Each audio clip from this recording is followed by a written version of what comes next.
Quel est le rôle du ministère du Commerce extérieur en RDC? Dans quel secteur et à quel prix limiter l'importation des produits étrangers et promouvoir l'exportation des produits congolais? Face à face spécial, ce mercredi 31 juillet, après le journal de 19h, avec Julien Paluku Kaongia, ministre du Commerce extérieur. Rediffusion le jeudi 1er août, après le journal de minuit, après le journal de 7h. Ministre de l'Industrie entre septembre 2019 et avril 2024, il est aujourd'hui au sein du gouvernement soubinois en charge du commerce extérieur. Quel rôle peut jouer ce ministère dans un pays qui a importé pour près de 3 milliards de dollars américains sur les 12 derniers mois, rien qu'en produits agroalimentaires? Julien Paluku Kaongia, bonjour. Bonjour.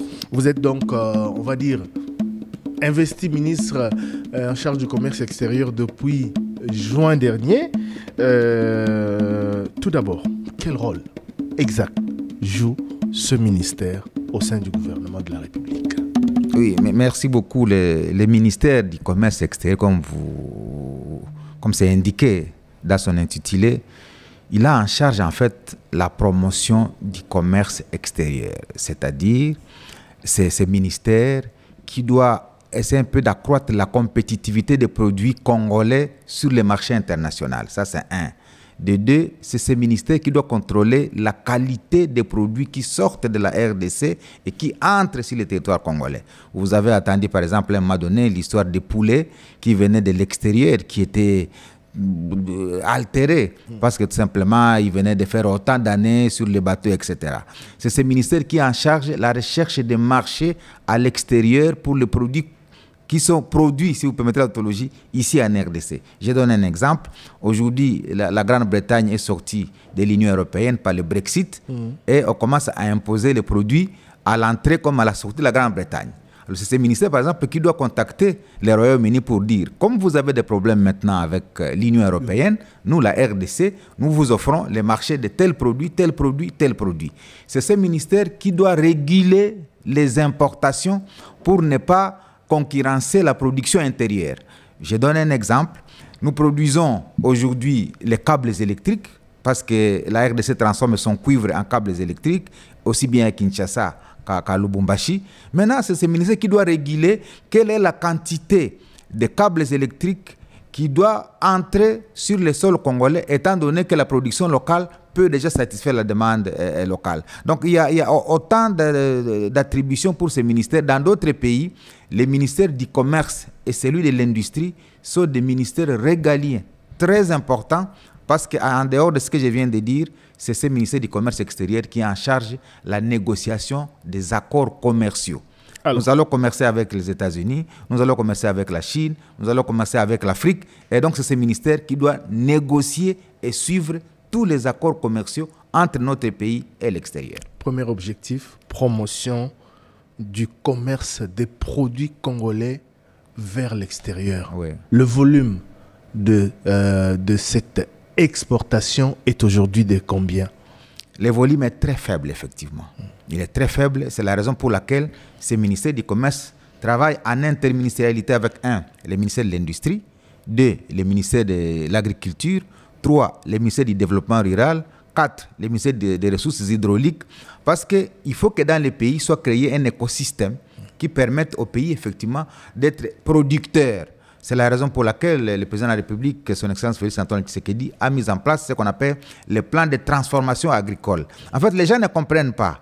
Quand on met en place un plan de transformation agricole, c'est pour que, effectivement, pour répondre à votre préoccupation, les pays cessent d'importer les produits agroalimentaires. Parce qu'il y a, je crois, un dicton qui dit « Nous importons ce que nous ne produisons pas et nous produisons ce que nous ne consommons pas ». Alors, nous devons lever cet obstacle-là. Nous devons faire en sorte que nous produisions ce que nous consommons et que nous consommions ce que nous produisons. C'est ça le rôle du ministère du Commerce extérieur en collaboration, bien entendu, avec d'autres. Le volume est très très faible. Vous n'êtes pas gentil, vous n'êtes pas... Enfin, ce n'est pas par décence que vous dites qu'il est très faible. Moi, je dirais qu'il est quasi inexistant quand on tient compte de la concurrence au niveau... La concurrence en termes d'exportation au niveau mondial, même au niveau africain, on est quasi inexistant sur le terrain. Bon, on n'est pas existant, sinon notre balance commerciale serait très très déficitaire. La balance commerciale, c'est la différence entre les importations et les exportations. Ouais. Aujourd'hui, lorsque vous consultez les données de la Banque centrale, on vous montre quand même qu'il y a des efforts qui sont faits. Mais les exportations, les volumes des exportations congolaises que nous avons aujourd'hui, c'est seulement dans le secteur minier. Qu'est-ce que nous exportons concrètement aujourd'hui? Ce que nous exportons à 70%, c'est dans le secteur minier. Il s'agit du cuivre, il s'agit du cobalt principalement. Il s'agit du coltan pour la partie est. Yes. Il s'agit de la cassitérite pour la partie est également, c'est-à-dire le nord Kivu, le sud Kivu. Il s'agit de l'or. Vous avez suivi il y a quelques temps Primera Gold qui a pris ces marchés de toute la partie est pour rassembler tout l'or qui passait par les mailles pour être exporté à travers le Rwanda, à travers l'Ouganda. Donc, lorsqu'on mesure les volumes de nos exportations, c'est essentiellement dans le secteur minier et dans le secteur de l'extraction, ce qui ne rapporte pas suffisamment à l'économie congolaise. Justement. Parce que lorsqu'on voit le volume de ce que nous gagnons, je l'ai dit plusieurs fois, nous ne captons que 3% de la valeur marchande. En termes clairs, ça veut dire si nous exportons les minerais pour $1 milliard, nous ne captons que 30 millions de dollars. Et c'est très très grave. Voilà pourquoi, lorsque j'étais au ministère de l'Industrie, le président de la République avait donné des instructions claires pour que nous commencions à transformer les minerais localement pour élever les niveaux des recettes que nous captons au moins à 30, 40, 50%. Alors, en dehors du secteur minier, il y a dans les exportations des produits agricoles comme le café, comme le cacao. Oui, dans le domaine agroalimentaire, qu'est-ce qu'on fait? Qu'est-ce qu'on exporte? Oui, mais là, c'est là le problème, effectivement. Donc, il n'y a que le café et le cacao pour les produits pérennes. Bon, il y a des produits qui sont exportés en volume très, très faible, comme les légumes vers les continents européens, vers les États-Unis, comme les piments. J'avais ici parlé du piment. Les gens se demandaient, mais c'est quoi? J'ai reçu dernièrement une entreprise chinoise qui demande 10 000 tonnes de piments par an. 10 000 tonnes. 10 000 tonnes de piment. 10 000 tonnes de piment par an. De la RDC. De la RDC, parce que la RDC a la meilleure qualité du piment. Alors, j'ai dit contacter les opérateurs économiques pour les intéresser à commencer à s'intéresser aussi au secteur de l'agriculture. Parce que nous sommes souvent dans des idées qui nous amènent à ne croire que c'est dans le secteur minier où il y a des affaires. J'avais fait une analyse comparative pour dire, attention, la tonne du cacao est arrivée à 10 000 $, tandis que la tonne du cuivre était encore à 8 000.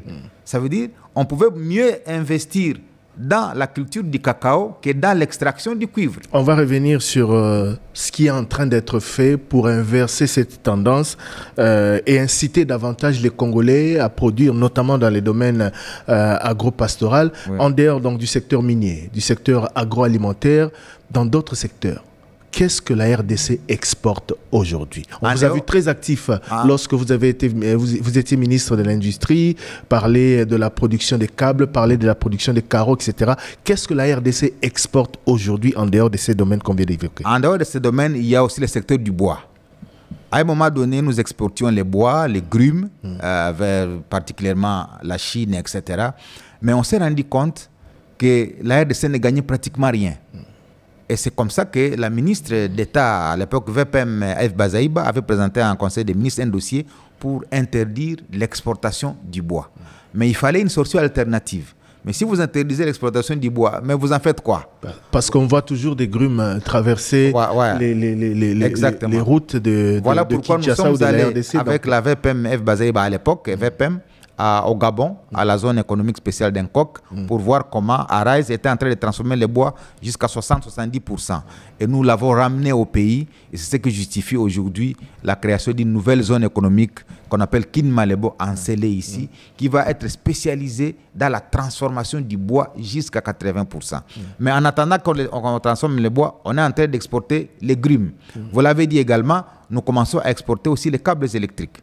Je me rappelle que lorsque j'étais à Lubumbashi, au lancement de l'usine de production de câbles électriques, il n'y avait pas de code de douane pour exporter les câbles. Il n'y avait que le code d'entrée des câbles sur le territoire congolais, pas celui des exportations. Oui. Alors, le ministre des Finances à l'époque avait rapidement réuni ses équipes et on a trouvé le code, où on a créé un code d'exportation. On est en train d'exporter aujourd'hui les câbles électriques jusqu'en Zambie, en Tanzanie, au Kenya, dans les pays de l'Afrique australe qui en ont tellement besoin. Donc les câbles dont vous avez lancé la production récemment tout à, fait. À Lubumbashi sont aujourd'hui exportés. Exportés, vous pouvez appeler votre correspondant à Lubumbashi, il va passer à l'entreprise qu'on appelle MIS, qui va vous donner les statistiques d'exportation des câbles électriques. Donc la RDC devient exportateur de câbles électriques. Voilà qui peut justifier à un moment donné des mesures qui restreignent en fait l'entrée d'autres câbles électriques sur le sol congolais, étant donné que nous avons déjà la capacité de conquérir les marchés locaux. J'ai même contacté la SNEL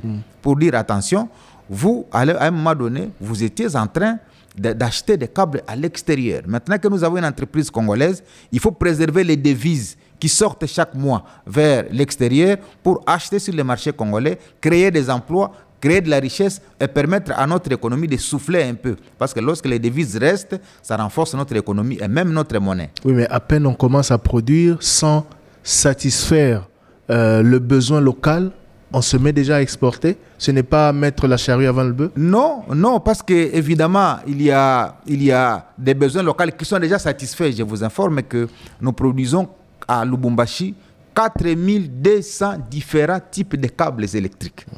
Alors, si la SNEL a besoin peut-être de 300 ou 4 types de câbles, les autres types de câbles sont destinés à l'exportation. Mais est-ce qu'on a examiné le volume de besoins des câbles en République démocratique du Congo? Il y a j'ai dit 4200 types de câbles. Ça, c'est la production. C'est la production. Oui. Il y a des câbles en cuivre, il y a des câbles en aluminium. Il y a des fois où on peut avoir besoin de câbles en aluminium. Si on ne les produit pas, à ce moment-là, on les importe.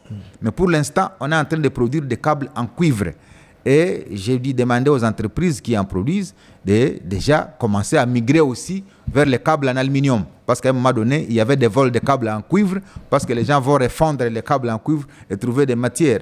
C'est ainsi que nous avons demandé aux entreprises d'à la fois s'inscrire dans la production de câbles électriques faits en cuivre, mais aussi des câbles faits en aluminium. Comme ça, on a les deux types qui sont recherchés sur le marché congolais. Donc, Monsieur le ministre, en termes d'exportation, essentiellement, vous avez dit les produits miniers, les produits agroalimentaires en très faible quantité, oui. Et ainsi que le câble aujourd'hui. C'est tout. Non, ce n'est pas tout. Je ne peux pas vous donner la liste. Il y a des petits produits en termes de produits de culture. Et d'ailleurs, j'ai signé dernièrement une décision d'autorisation d'exportation de près de 300 tonnes de produits d'art en destination des États-Unis et de l'Europe. C'est-à-dire en dehors de ces produits agroalimentaires, des câbles, des carreaux qui sont pour de la zone économique spéciale de Maluku, qui commencent à être exportés vers le Congo-Brazzaville et toute l'Afrique de l'Ouest, parce qu'il n'y a pas suffisamment d'entreprises qui produisent ces carreaux et ces faïences. Eh bien, il y a des petits produits agricoles en destination de l'Europe. Même la chikwang est exportée vers l'Europe et les États-Unis, mais nous n'avons pas encore de grandes statistiques qui peuvent justifier effectivement que nous gagnons un milliard de dollars. Je vous donne par exemple, entre nous et les États-Unis, le volume des échanges se situe autour de 200 millions de dollars. Qu'est-ce que nous exportons vers les États-Unis? Oui, vous étiez à Washington il y a quelques jours. C'est pratiquement le cuivre et le cacao et le café que nous exportons à grand volume. Les autres sont des petites quantités en termes de fruits, en termes de légumes, en termes de produits d'art, de poterie, etc. Mais ce que nous faisons à travers des politiques que nous avons mises en place, c'est de permettre effectivement d'accroître le volume des échanges entre nous et beaucoup de pays. Concrètement, Monsieur le ministre, on ne va pas rester dans la théorie, vous êtes un praticien. Qu'est-ce que vous faites au niveau du gouvernement et de votre ministère pour inverser la tendance et avoir un volume d'exportation beaucoup plus important dans les années à venir? D'abord, ce qui a été fait, c'est qu'il a été élaboré ce qu'on appelle la stratégie nationale de promotion des exportations. Parce que cette stratégie n'existait pas.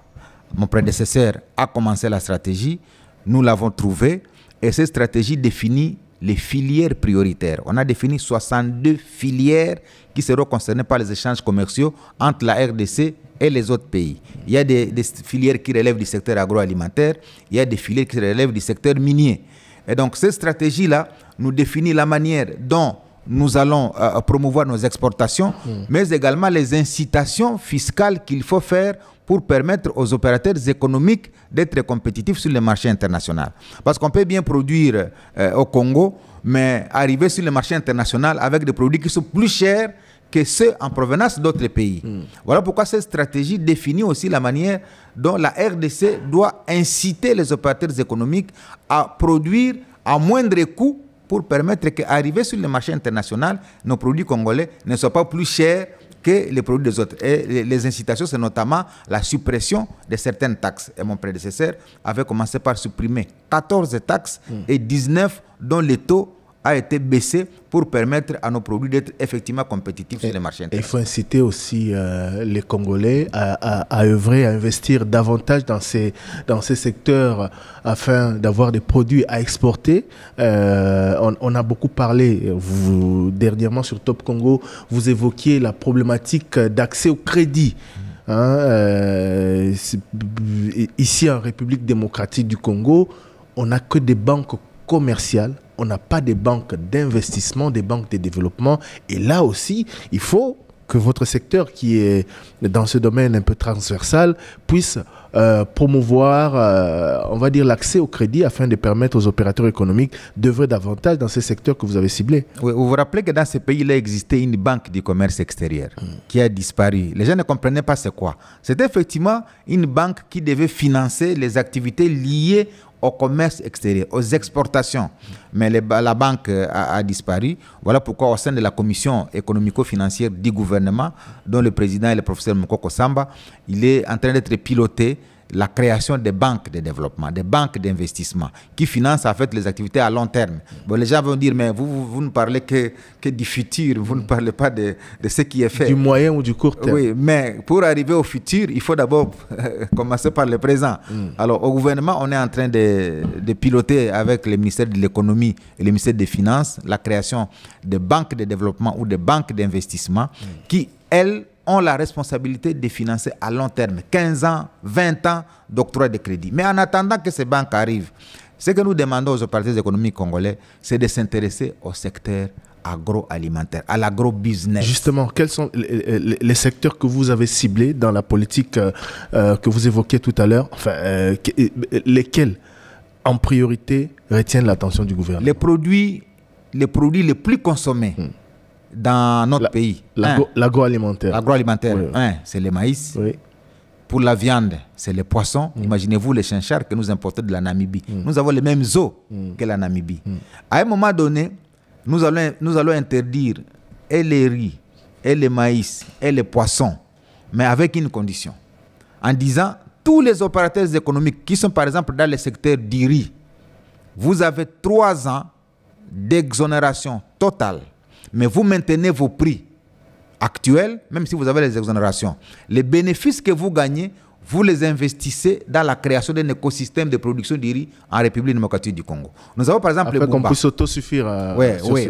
Alors, on vous donne 3 ans d'exonération, mais après 3 ans, on interdit l'importation du riz parce qu'on vous a permis d'accéder aux ressources nécessaires de créer des écosystèmes de culture. Pourquoi on doit continuer à importer du riz alors que dans l'ex-province de l'Équateur, à Bumba, je crois que c'est la province de la Mongala, nous avons les merveilleux riz reconnus à travers le monde. Mais ça, pourquoi on ne le fait pas? Pourquoi on ne le fait pas directement? Ça, c'est des mesures pratiques à prendre qui ne vont pas nécessiter trop de gymnastique. Mais je ne suis qu'à 1 mois. Je ne suis qu'à 1 mois à la tête de ce ministère du Commerce extérieur. Mais pourquoi l'État congolais? Enfin, vous venez d'arriver, mais au nom de la continuité de l'État, vous devez justifier également le passé. Qu'est-ce qui a fait que jusqu'ici, connaissant le potentiel agricole du Grand Équateur, par exemple, du Grand Bandundu, de l'Est, etc., qu'est-ce qui a fait qu'on n'ait pas pris des mesures à temps pour arriver à ce que vous êtes en train d'évoquer là? Non, chaque ministère, quand il arrive, il a un ensemble d'éléments qui doit mettre en place. Ceux qui nous ont précédés, ils ont fait du travail. Je peux vous dire, par exemple, la stratégie nationale n'existait pas de promotion des exportations. L'agence nationale qui promet les exportations n'existait pas. La stratégie AGOA, à un moment donné, était en chantier. On l'a finalisée. Donc, chacun a des éléments qu'il met en place. Et moi, j'arrive pour faire la continuité de ce qui a été fait. Parce que si ceci n'avait pas été fait, je ne serais pas en mesure de passer à la phase que je suis en train d'expliquer aujourd'hui. Maintenant, je vous dis, nous importons les chinchards de la Namibie depuis autant de temps. Mais lorsque j'arrive, je me dis, mais est-ce que doit-on continuer à importer vraiment les poissons alors que nous avons les mêmes eaux au bord de l'océan, nous avons les mêmes fleuves, nous avons beaucoup de confluents et d'affluents. Alors la question, c'est de savoir, tous ces gens qui sont dans l'importation des poissons depuis tous ces temps, pourquoi ils ne s'investissent pas dans la production des poissons ici localement? Ça, c'est la question. Et la réponse pour moi, c'est de dire, on va leur accorder un délai pour dire, vous qui importez les poissons, vous qui importez les riz, vous qui importez le maïs, vous avez 3 ans. Au-delà de 3 ans, si vous n'investissez pas dans la production, eh bien, on coupe les importations, on fait un appel aux investisseurs à même de pouvoir s'investir dans la production des grands produits, des grandes consommations que nous avons. Imaginez-vous le Katanga, l'espace Katanga. On a besoin de 1 million de tonnes de maïs lent. 1 million de tonnes de maïs lent. Or, par hectare, nous pouvons avoir autour de 3 tonnes.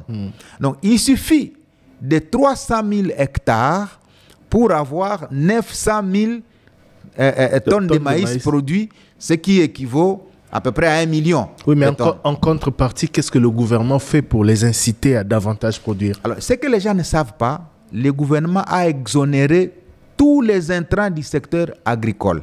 C'est-à-dire, quand vous importez les tracteurs, quand vous importez les semences, quand vous importez les outils aratoires, quand vous importez tout ce qui relève du secteur agricole, vous êtes exonéré des frais de douane. Parfois, les gens n'accèdent pas à ce genre de formation, ce qui fait que les gens migrent vers d'autres types de commerces au lieu de migrer vers les commerces liés à l'agro-business. Et partout au monde, qu'il s'agisse des États-Unis, de l'Europe ou de la Chine, le plus grand commerce qui procure le plus grand bénéfice est lié à l'agriculture. Voilà, donc dans la stratégie nationale de promotion des exportations, vous insistez sur le secteur agricole. Exactement. Voilà. Et alors, Monsieur le ministre, en dehors de la promotion du commerce extérieur et donc des produits locaux, vous êtes également dans la vérification de la qualité des produits qui entrent en République démocratique du Congo. Ouais. Et là, il y a débat, vous le savez, il y a débat. Vous avez d'ailleurs pris une série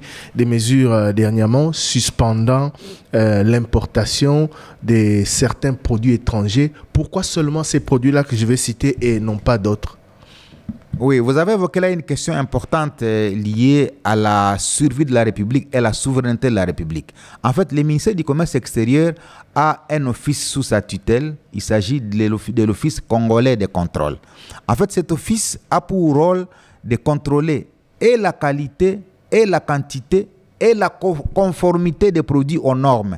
Vous savez, beaucoup de gens n'ont pas la notion de la normalisation. Quand j'étais au ministère de l'Industrie, effectivement, j'ai réussi à faire adopter 2000 normes, s'il vous plaît. Les normes qui sont reconnues au niveau international, je les ai adoptées pour qu'elles deviennent des normes nationales. Maintenant, celui qui doit faire appliquer ces normes au niveau des producteurs locaux, c'est l'Office congolais de contrôle. Pour dire, vous voulez exporter par exemple les poissons vers tel pays, voici comment il doit être conservé. Voici dans quelle température il doit se retrouver sur le marché. Voici les types d'emballage qu'il faut avoir. Ça, c'est l'OCC qui doit faire respecter cela. Oui, mais est-ce que vous y veillez? Parce qu'il y a un vrai débat sur la qualité des produits qui entrent en République démocratique du Congo et ça date, ces débats-là. Et parmi la feuille de route que j'ai, c'est effectivement la modernisation des laboratoires de l'OCC. Nous avons des laboratoires qui existent, mais il faut qu'on passe à une étape de la certification et de la validation de nos laboratoires au niveau international. Pour que chaque produit qui est estampillé par l'OCC en provenance de la RDC, étant donné que ce laboratoire est reconnu internationalement, il va être consommé sur n'importe quel type de marché. Parce que le plus grand problème, c'est qu'on peut produire, mais nos biens peuvent ne pas être consommés à l'extérieur parce qu'elles ne respectent pas les normes requises dans l'espace X ou Y. Et donc, c'est l'OCC qui est l'organe habilité à le faire. Voilà pourquoi on ne reçoive pas tout et n'importe quoi. Voilà pourquoi les gens s'attaquent aux perceptions de l'OCC. Non. En fait, les perceptions de l'OCC ont pour objectif de l'aider à se doter des outils nécessaires, modernes, pour l'aider à contrôler et la qualité et la quantité. Vous savez, il y a deux types de fraudes qui se passent au niveau des douanes. Il y a la fraude liée à la fausse dénomination et des fraudes qui sont liées à la sous-évaluation. La fausse dénomination, c'est quoi? Quelqu'un importe un conteneur de motos, mais lorsqu'il arrive à la douane, il déclare qu'il a des gobelets plastiques pour faire consommer la bouillie aux enfants. Alors, quand il arrive à la douane s'aligne sur sa déclaration, parce que notre système est déclaratif. Non, j'ai importé des gobelets parce que les enfants à Gomala ont besoin de la bouillie, il faut qu'ils puissent accéder à ça. Alors, dès que on les taxe en fonction des gobelets. Maintenant, l'OCC, l'Office congolais de contrôle, lui, il ne se limite pas à la déclaration. Lui va vérifier et voir quelle est la qualité de ce qui a été importé. En ouvrant les conteneurs, l'OCC trouve qu'il y a des motos plutôt que des gobelets. Et c'est là le problème aujourd'hui, quand vous suivez les gens en train de s'agiter. L'OCC fait maintenant ce qu'on appelle le redressement. C'est-à-dire, il taxe les motos au lieu de taxer les gobelets. Ouais. Et souvent, les gens s'agitent en disant l'OCC est revenu en train de nous taxer très fortement. Donc, c'est ça, en fait, le travail de cet organisme-là qui a été créé depuis plus de 50 ans. Et que vous êtes appelé à renforcer. Et que nous devons, comme gouvernement, renforcer pour lui permettre d'assurer le contrôle de la qualité, le contrôle de la quantité et le contrôle de la conformité aux normes de tous les produits qui entrent comme ceux qui sortent de la République démocratique du Congo. En un mot, ça sera fait, ça sera vraiment fait, ou ça va s'inscrire dans la longue liste des promesses politiques? Non, c'est en train de se faire. Il y a un laboratoire qui est en train d'être construit à Kolwezi, parce qu'il y a beaucoup de types de laboratoires. Il y a des laboratoires chimiques, des laboratoires microbiologiques, des laboratoires techniques et des laboratoires de produits miniers. C'est-à-dire, même les mines qui sortent de l'espace Katanga, là je vais vous donner un exemple. Tout le cuivre qui est exporté a des sous-produits avec lesquels ils sont exportés vers l'extérieur. Et ce sont les pays, les off-takers, les acheteurs finaux qui profitent de nos produits miniers. C'est-à-dire, lorsqu'ils arrivent en Chine, aux États-Unis, en Europe, et ils ont des laboratoires qui séparent les cuivres des sous-produits. C'est ainsi qu'ils trouvent, par exemple, à côté du cuivre, il y a de l'or, il y a tourmaline, il y a d'autres petits produits. Et c'est comme ça qu'ils encouragent les exportations des produits bruts, parce qu'ils savent qu'arriver chez eux, ils vont séparer ces produits d'autres sous-produits et gagner davantage. Alors maintenant, nous, au niveau du ministère du Commerce extérieur, nous sommes en train de construire un laboratoire à Kolwezi. Il y a un autre projet à Lubumbashi, un autre projet à l'Est, un grand laboratoire à Kinshasa, pour nous permettre d'assurer le contrôle de tous les produits qui sortent de la RDC de manière à éviter que ce soit les autres qui profitent des sous-produits qui sont collés aux produits principaux que nous livrons sur le marché international. Je reviens sur la question que je vous ai posée tout à l'heure. Vous avez signé un arrêté suspendant temporairement l'importation des bières et boissons gazeuses en République démocratique du Congo. Pourquoi cette décision et pourquoi seulement ces produits, alors qu'il y a du ciment, il y a même du carburant que nous importons de l'étranger? Alors, lorsque vous lisez les attributions du ministère du Commerce extérieur, il a la politique générale de contrôle des importations. Donc, nous n'avons pas fait quelque chose qui ne relève pas de nos attributions. Ça, c'est l'ordonnance du président de la République qui fixe les attributions du ministère. Alors, dans la politique de contrôle des importations, eh bien, le ministère du Commerce doit réguler les importations par rapport à l'industrie locale. Lorsque nous avons signé ces mesures, c'est consécutivement à une décision du Conseil des ministres. C'est le Conseil des ministres qui a dit qu'il faut une préférence locale aux marchés locaux. C'est-à-dire, vous avez gagné un marché que le gouvernement vous attribue, mais vous importez les biens qui sont pourtant produits sur le sol congolais. Et vous permettez la sortie des devises congolaises à l'extérieur, ce qui fragilise notre économie. Alors, autant nous avons la production locale qui respecte la qualité et la quantité, c'est-à-dire on peut satisfaire l'offre locale, disons la demande locale, eh bien, le gouvernement a décidé qu'on puisse s'approvisionner sur les marchés congolais. Quelques exemples pratiques pour justifier cette mesure. Vous avez l'Ouganda. Nous importons les poissons de la Tanzanie, mais lorsque les cargaisons de véhicules congolais arrivent sur le sol ougandais, l'Ouganda les attrape, les ouvre et verse les poissons congolais sur le marché ougandais pour dire si ces poissons passent vers la RDC, ça va tuer notre marché. Ça, c'est l'Ouganda qui le fait. Deuxième type, l'Ouganda trouve qu'il commence à produire le lait, mais tout le lait est importé du Kenya. Qu'est-ce qu'il fait? Il stoppe l'entrée du lait Kenya sur le marché ougandais pour permettre à son industrie de prospérer. Maintenant, c'est le cas pour la République démocratique du Congo. Nous produisons les carreaux dans la zone économique spéciale de Maloko, qui sont à très bon prix ici. Je devais ajouter justement, parce qu'en dehors des boissons gazeuses, il y a également la décision d'annuler l'autorisation d'importation des carreaux et faïences dans la partie ouest de la République démocratique du Congo. Dans la partie ouest, pourquoi? Parce que le président de la République, le 2 septembre 2023, est allé à Maloko pour lancer la production des carreaux et des faïences. La preuve, c'est que dans toute la ville de Kinshasa ici, nous avons ces carreaux-là. Donc, parenthèse, un Congolais ne peut plus importer des carreaux de la Chine ou d'un autre pays.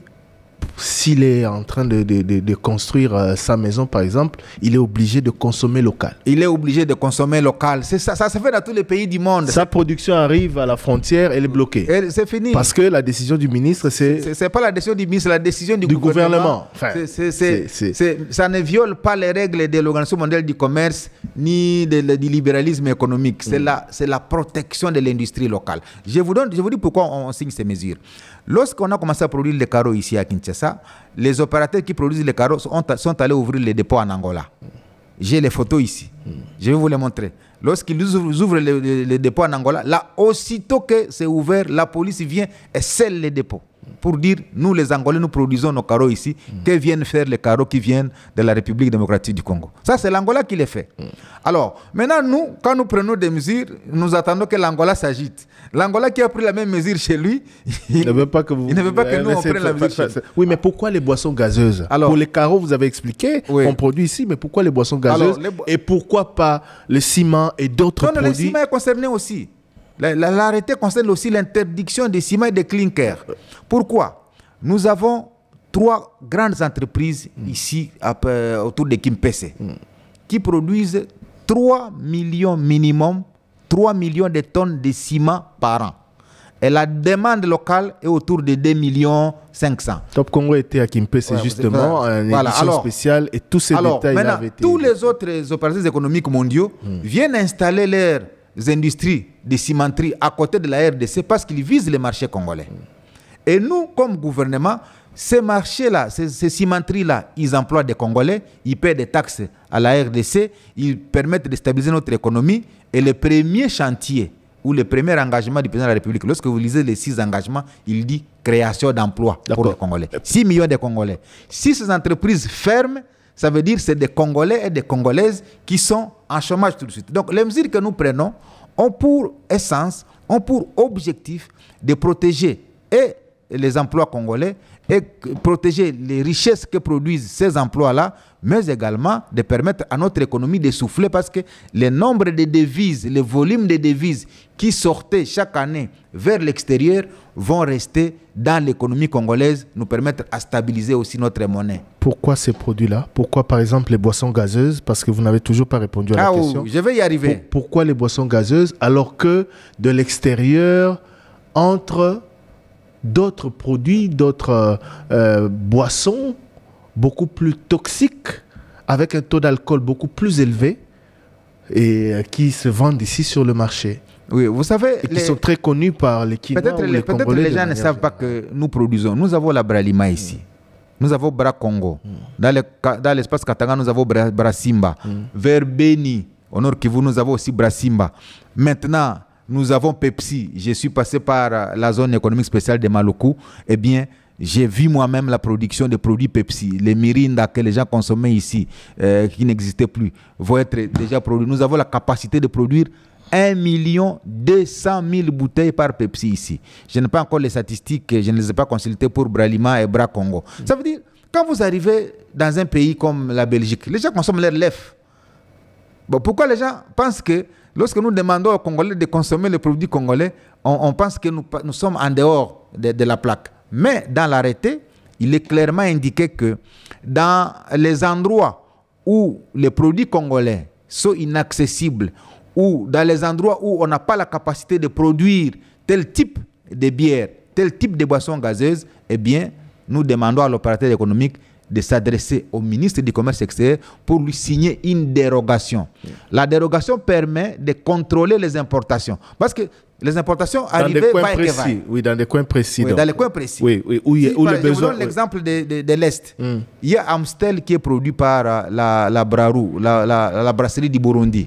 Mais Amstel n'est pas produit par Bralima, ni à Bukavu, ni ailleurs. À ce moment-là, les opérateurs économiques vont s'adresser au ministère du Commerce extérieur pour dire nous voulons importer tel volume d'Amstel. Et là, je vais interroger la Bralima pour dire est-ce que ce volume ne va pas concurrencer la production intérieure pour vous permettre de fermer, pour vous obliger de fermer vos portes. Dès que j'ai la réponse de Bralima, j'accorde la dérogation pour importer l'Amstel. En fait, c'est des mesures conservatoires qui permettent d'inciter les Congolais et d'appeler les investisseurs. Une minute. Beaucoup d'investisseurs fuient la RDC. Pourquoi? Parce qu'ils savent que même quand vous venez en RDC, la durée de vie d'une entreprise industrielle en RDC est de 2 à 3 ans. C'est-à-dire, dès que vous vous installez ici, tout de suite, c'est la concurrence qui s'installe. C'est le dumping. Le dumping, c'est quoi? C'est que les carreaux qui coûtent $3 par exemple en Angola ou en Chine, quelqu'un pour se soustraire des paiements des frais de douane, il arrive à la douane, il dit non, le carton de carreaux, je l'ai acheté à $1. Pour que même en les taxant 100%, les 100% de 1, c'est 1. Ça veut dire que le carton va aller à $2. Et ça va être moins cher que le carton qui est produit à Maluku. Et c'est comme ça qu'on tue les entreprises congolaises. Je vais finir par un exemple de la Chine. Lorsque l'industrie textile était florissante en RDC, avec les CPA, les wax qui étaient produits à Kisangani, qu'est-ce que la Chine a fait? La Chine a subventionné l'industrie textile chinoise, c'est-à-dire détaxer l'industrie textile pour amener à millions les pagnes chinois sur les marchés congolais. Ça a tué la Sotexki à Kisangani. Et après avoir tué la Sotexki à Kisangani, la Chine est revenue sur le prix normal après que nous ayons notre industrie textile totalement par terre. Alors, maintenant, moi j'ai toutes ces expériences-là. Pour protéger ces industries congolaises, je dois me rassurer que les importations ne viennent pas tuer tout ce qui commence à peine et rassurer les investisseurs que lorsque vous arrivez au Congo, vous avez un gouvernement qui protégera votre investissement contre la concurrence déloyale. Voilà l'objectif de ces mesures-là. On a bien compris, mais quand est-ce que vous allez vous attaquer à d'autres produits et comment vous allez vous assurer que ces mesures que vous avez prises dès votre entrée en fonction seront tenues ou respectées? Parce qu'on se rappelle de certaines mesures qui interdisaient l'importation des produits comme le carburant, etc., de certains pays voisins qui ne sont toujours pas suivis ou respectés sur le terrain. Donc, à quand d'autres produits et comment vous assurer que tous ces arrêtés ou toutes ces mesures seront respectées? Oui, on dit en français qui trop embrasse mal les trains, c'est-à-dire on ne peut pas s'attaquer à tous les produits à la fois pour autant qu'on n'a pas encore les producteurs locaux. C'est-à-dire les mesures ici visent à inciter les patronats congolais, c'est-à-dire les opérateurs économiques congolais, désormais à choisir les filières et se rassurer qu'ils seront protégés par le gouvernement. Alors, maintenant, vous dites, est-ce que vous vous rassurez de la mise en œuvre de ces mesures? Effectivement, nous avons mis en place, comme c'est une mesure du gouvernement, un comité qui réunit tous les ministères qui sont impliqués pratiquement dans les activités de fraude. Pas parce que les ministères commettent les fraudes, mais parce que les agents de ces ministères sont impliqués. Il y a le ministère de l'Intérieur qui gère en fait la police. Il y a le ministère de la Défense qui gère l'armée. Vous savez que beaucoup d'informations disent que parmi ceux qui facilitent certaines fraudes à la frontière, c'est des éléments en uniforme, vrai ou faux, ça, le comité va devoir les vérifier. Vous savez ce qui se passe à Kasumbalesa, avec les phénomènes, je ne sais pas, force du progrès, qui ont inventé un système de bilanga, c'est-à-dire les produits quittent la Zambie vers la RDC sans paiement de frais de douane. Donc, le comité là va fonctionner ici à Kinshasa et dans chaque province sous l'autorité du gouverneur.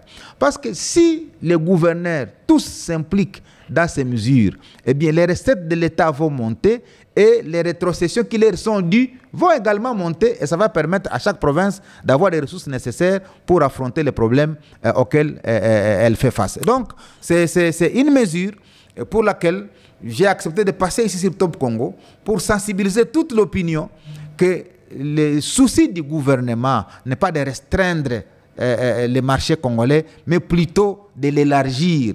Parce que lorsqu'on permet aux produits congolais d'être consommés, de ne pas subir la concurrence, c'est créer beaucoup d'emplois aux Congolais, c'est créer beaucoup de richesses aux Congolais et finalement, nous aussi, de nous présenter à la face du monde avec des produits made in Congo. Mais il faut qu'ils reviennent, que ces produits locaux reviennent au même prix que les produits importés, parce que les Congolais disent, oui, le ciment importé de l'Angola ou d'autres pays coûte moins cher que le ciment produit localement. Ça, c'est un autre problème. Ça interpelle le gouvernement sur des mesures incitatives que j'ai citées tout à l'heure.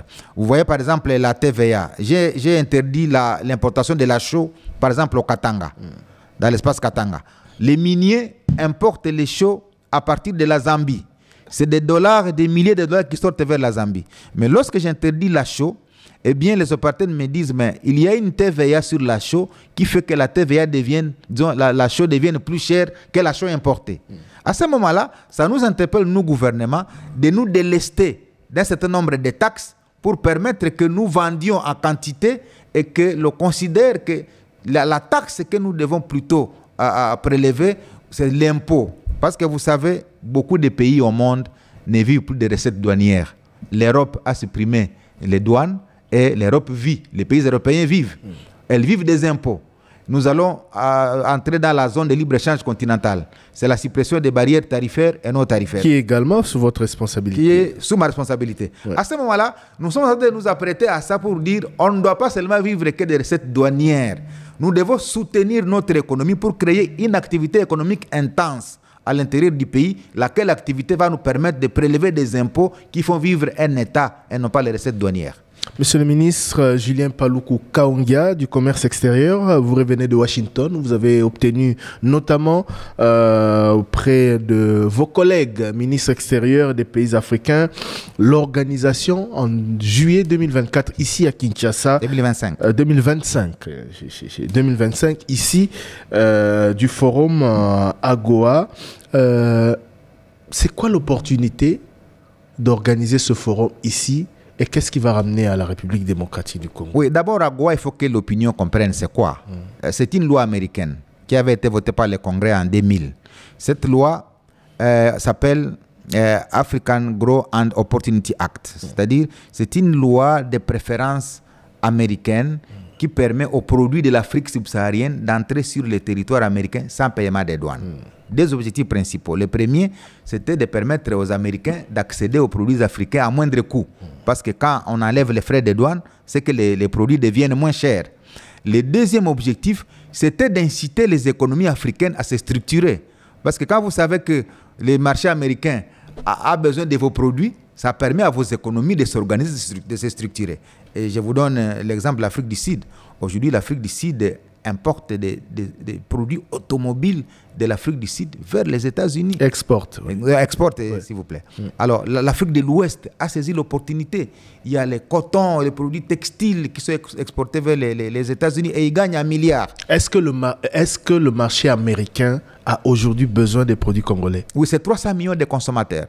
La population américaine, c'est 330 millions, si j'ai bonne mémoire. En dehors des produits miniers que vous avez évoqués un peu plus tôt dans l'émission, est-ce que le marché américain a besoin des produits congolais? Si oui, lesquels? Vous savez, de plus en plus, les Européens et les Américains n'accèdent aux produits alimentaires chez eux qu'en utilisant les organismes génétiquement modifiés.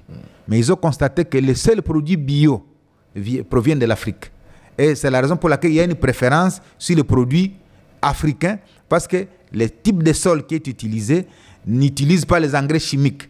Et ça fait que les produits africains permettent en fait aux Américains d'accéder à des produits qui leur assurent une santé plus ou moins saine. Et quels sont les produits sur lesquels le gouvernement congolais va travailler justement? Alors, les produits sur lesquels nous allons travailler sont au nombre de 21. du secteur agroalimentaire. Peut-être je ne peux pas les citer tous. J'ai cité les cafés, j'ai cité les cacao, j'ai cité l'huile de palme, j'ai cité les gingembre, j'ai cité les bananes, j'ai cité les ananas, vous avez des ananas qui sont produits dans l'espace Kasaï. Je crois que ceux qui ont été dans l'espace Kasaï, ils savent que c'est là où il y a les gros ananas. Mais ces ananas pourrissent.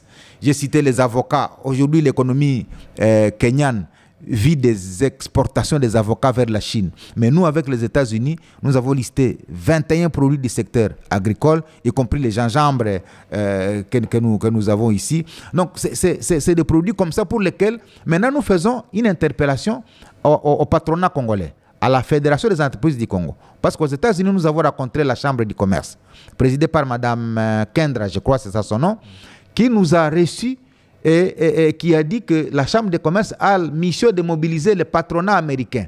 Étant donné que nous avons été réadmis à l'AGOA, parce que pour la petite histoire, nous étions acceptés en 2003, nous avons été exclus en 2010, nous avons été réadmis en 2020.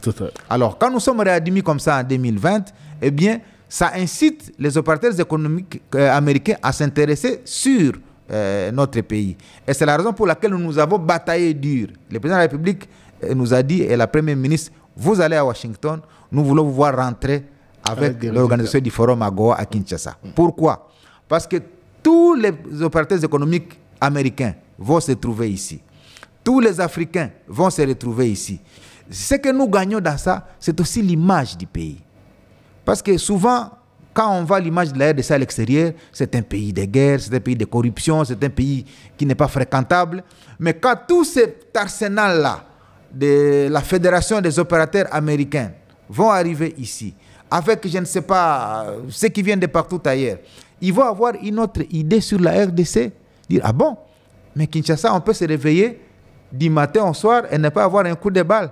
Kinshasa, on peut se promener dans un quartier sans qu'on soit agressé. Kinshasa. Et donc, cette organisation du forum a pour objectif, 1, d'améliorer davantage l'image de la République, 2, de rassurer les investisseurs américains qui peuvent nouer des collaborations avec les partenaires congolais, parce qu'en fait, ce n'est pas l'État qui investit. L'État offre ces cadres pour que les partenaires américains racontent leurs partenaires congolais, notamment la FEC, et qu'ensemble, ils définissent les filières de coopération en matière de commerce. En dehors du marché américain, la RDC ne vise-t-il pas d'autres marchés, chinois, indiens, qui en termes de potentialité est autant, voire mieux que le marché américain? Oui, à part l'AGOA, qui nous permet l'accès au marché effectivement américain, nous visons également les marchés européens. Je vous donne l'exemple de la Grande-Bretagne qui est sortie de l'Union européenne et du reste de l'Europe occidentale, mais également les marchés chinois.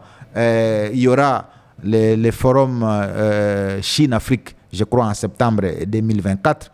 Eh bien, nous sommes invités et nous sommes appelés aussi à signer un accord commercial avec la Chine. Les gens vont se dire, mais vous allez signer avec la Chine et avec les États-Unis et avec l'Europe. Mais la RDC, c'est un grand pays, 2 millions de kilomètres carrés, 80 millions d'hectares de terres arables. Nous avons beaucoup à offrir à tous ces continents. Il y a de la place pour tout le monde. Il y a de la place pour tout le monde. Et la Chine, et les États-Unis, j'avais dit ça à la presse américaine, qu'il ne faut pas qu'on commence à tromper l'opinion. La Chine elle-même fait avec les États-Unis. Donc, le commerce entre la Chine et les États-Unis, c'est un gros volume, mais qu'on n'évoque souvent pas. La preuve, c'est que Tenke Fungurume appartenait, il y a quelques temps, aux entreprises américaines. Elle a été rachetée par une entreprise chinoise.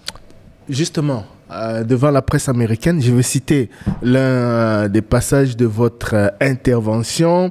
Je demande aux États-Unis d'Amérique de traiter directement avec la République démocratique du Congo au lieu de passer toujours par des commissionnaires qui se distinguent dans le pillage des ressources naturelles congolaises et dans la déstabilisation de la RDC. Les véritables FDLR que le Rwanda poursuit en RDC s'appellent le coltan, l'étain, ainsi de suite. Est-ce que ce message passe? Parce que c'est vrai que c'est dans la logique de la diplomatie congolaise. Vous allez expliquer le pourquoi de ce message, mais est-ce qu'il passe dans des forums comme celui-là? Je suis heureux de vous annoncer qu'à partir de la conférence de presse que j'ai tenue au centre de presse américain, eh bien, les messages passent désormais aux États-Unis. Les gens comprennent qu'ils ont été longuement roulés par les pouvoirs de Kigali, se servant bien sûr du génocide que nous tous nous condamnons. qui est intervenu en 1994 au Rwanda. Alors, qu'est-ce que je voulais dire par ce message? C'est que j'ai fait des recherches en même temps sur la conflictualité de la région des Grands Lacs et je connais et je suis parmi les personnes les mieux indiquées pour parler de la crise de l'Est. Alors, je tenais à expliquer aux Américains qu'il a existé des FDLR sur les sols congolais, bien entendu. Le Rwanda a occupé l'Est de la RDC de 1998 en 2003, c'est-à-dire pendant 5 ans. Si FDLR il y avait, les Rwandais devaient les exterminer pendant ce temps-là. Mais qu'est-ce qu'on a observé? On a observé qu'en lieu et place d'exterminer les FDLR, le Rwanda est sorti premier producteur du coltan entre 2003 et 2000, entre 98 et 2003. Alors qu'en 94, les statistiques montrent que le Rwanda exportait seulement 40 tonnes de coltan. Alors, après toutes ces guerres, lorsque le Rwanda a goûté au miel, eh bien, il ne cesse d'alimenter la conflictualité de la région des Grands Lacs. D'où la création du CNDP, de M23 version 1, M23 version 2. Voilà pourquoi j'ai dit aux Américains, j'ai dit attention, vous vous faites rouler plusieurs fois par les pouvoirs de Kigali au motif qu'il y a des FDLR, mais les FDLR, les véritables qu'ils poursuivent, ce n'est pas les FDLR humains. Parce que s'ils existaient encore, ils les auraient exterminés pendant les 5 ans au cours desquels il a contrôlé le Nord Kivu, le Sud Kivu, une partie du Maniema et même une partie du Nord Katanga.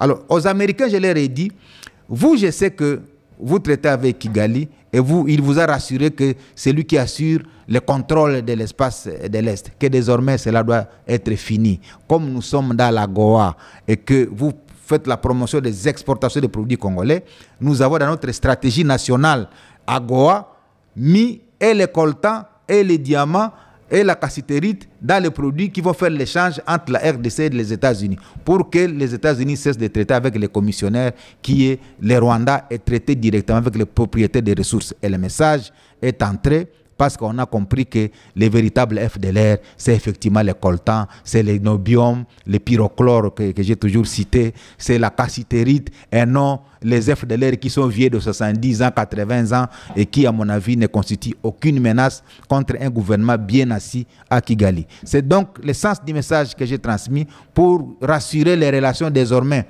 gagnant-gagnant qui doivent être entre nous et les États-Unis, basées sur des considérations de respect mutuel, mais également basées sur les choix des filières qui nous intéressent, à savoir les 21 filières du secteur agroalimentaire et les 5 filières du secteur minier.